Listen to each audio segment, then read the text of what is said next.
Hi, this is Sarah from Sass Series, and I just demolished my 3 bookshelves to film this video, and there are books all in a pile right there. Yes. Okay, so one of my resolutions for 2016 is to not let the books that I buy in a year accumulate onto my bookshelf for years and years unread. I have the tendency, like many readers, to buy books and then I can have a book stay on my shelf for up to 5 to 10 years unread. I still have books that I bought in middle school that I have yet to read, and it's kind of embarrassing. So I thought that I would show you what I acquired in 2015 and tell you if I read this or not. That way it's motivation for me not to feel like a failure in 2016. So I acquired a total of 64 books. I only have 65 here because I gave away The Boy Who Knew Everything already. But out of these 65 that I have right here, I have read 27 and I started 2 of them. I'm currently reading one and I just didn't continue it because I wasn't in the right mindset, but let's dive right in. So first up, I have arcs. So let's start with the arcs that I've read. Instructions for the End of the World, which I think I gave 2.75 stars, and it was alright. And then we have What We Left Behind by Robin Talley.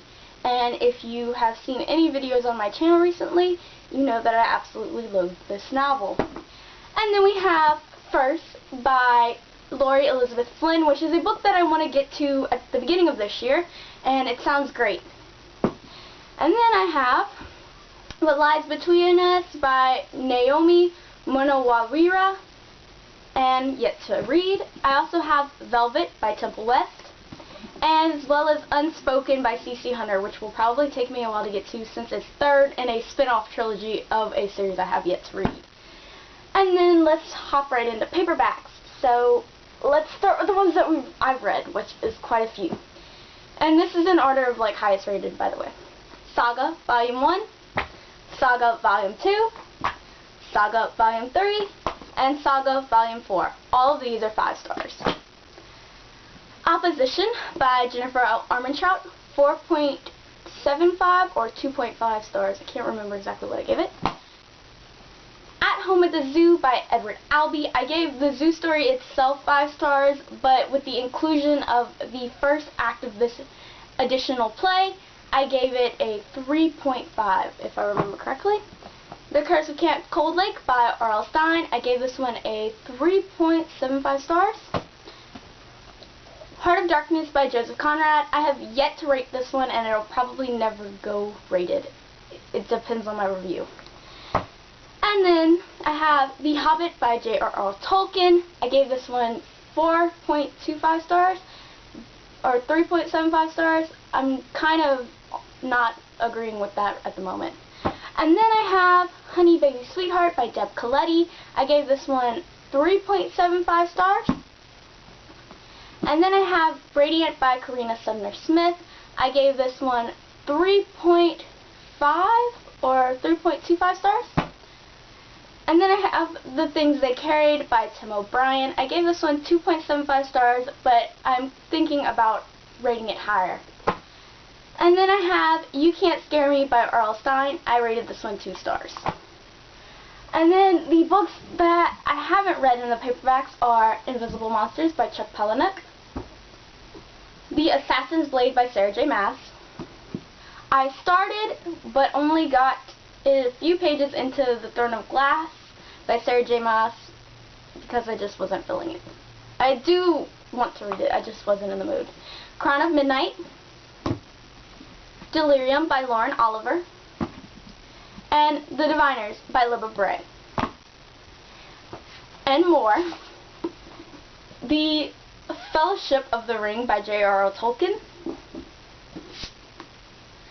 The Two Towers, and then the final part in the trilogy, The Return of the King. And then I have How to Say I Love You by Carolee Kuzo. I have The Dead and the Buried by Kim Harrington, as well as Say Cheese and Die Again by R.L. Stine. And the books that I have read in my mass market paperbacks are Voyager by Dana Gabaldon. I gave this one 5 stars. Full Dark, No Stars, 4.5 stars by Stephen King. Absolutely love this anthology. Hamlet by William Shakespeare, 4 stars. The Catcher in the Rye by J.D. Salinger, 1.75 stars. I am currently reading Drums of Autumn by Dana Gabaldon. It's gotten beat up. There's been a lot of rain. And I am also currently reading King Lear by William Shakespeare and loving it. And the books that I have yet to read in my mass market paperbacks, Mistborn by Brandon Sanderson. This is a goal for 2016. I'm running out of space. Daughter of the Forest by Juliette Marillier. Everything's Eventual by Stephen King. 14 Dark Tales. Kushiel's Dart by Jacqueline Carey. And The Stand by Stephen King. A whopper. And the last 2 books that I have are Dreamcatcher by Stephen King and The Start of Shannara by Terry Brooks. And then my hardcovers, oh my god, that I've read are A Card of Thorns and Roses by Sarah J. Maas, 5 stars. Excited for that sequel. The Tales of Beetleborgs by J.K. Rowling, 5 stars. Fantastic Beasts and Where to Find Them, 5 stars. The Ruby Circle by Rochelle Mead. My mom is still reading this, and she's been reading it for like several months. And I gave this one 4.75 stars. Breakfast at Tiffany's, 4.5 stars, I think. Breakfast at Tiffany's is 5 stars for me, by Truman Capote.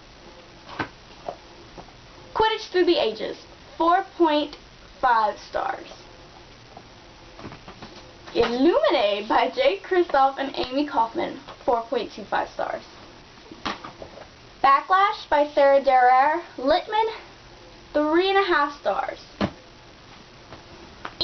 And the books that I own in hardcover yet to have read, The Winter's Crime by Marie Rutkovsky, Uprooted by Naomi Novik, Six of Crows by Leigh Bardugo, The Fifth Wave, The Infinite Sea by Rick Yancey. I read The Fifth Wave in 2015, Sarah. Air of Fire by Sarah J. Maas.